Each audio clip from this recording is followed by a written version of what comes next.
Семејството Калмансон подготвува вечера во својот дом во Лорел, сојузната држава Мериленд. Десетици гости дојдоа да го прослават секуларниот празник Човекова светлина, што паѓа на 2 дена пред Божиќот во сад. Джени Калмансон припаѓа на атеистичка група хуманисти. Сите други одат на забави за Божик, Ханука, Кванза и лесно може да се случи да се почувствувате исклучен. Хуманистите велат дека не се против религијата. Калмансон е воздухопловен инженер со пасија по науката. Вели празникот Човекова светлина го прославува човековото резонирање.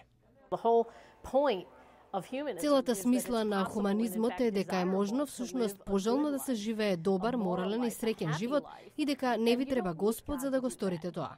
Повеќето американци не би се согласиле за ни верата, особено за празниците, е мощна битна.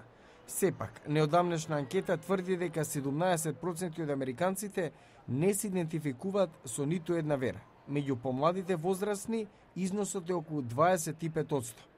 За Ројс Пехар од Американското хуманистичко здружение, тоа е причина да се празнува. When I grew up, the idea of an atheist or a non-theistic way of thinking wasn't even an option. Кога јас растев, атеистичкото размислување не беше ниту можно. Денес пак со книгите на Ричард Докинс, Сем Харис и Кристофер Хиченс, со рекламите тука и во светот, не можете а да не знаете дека постои и таква можност. Па сепак, се што треба е да се уверите дека верата е присутна ова време во годината е да излезете од домот на семејството Калмансон и да ги видите божикните дрва во домовите на соседите.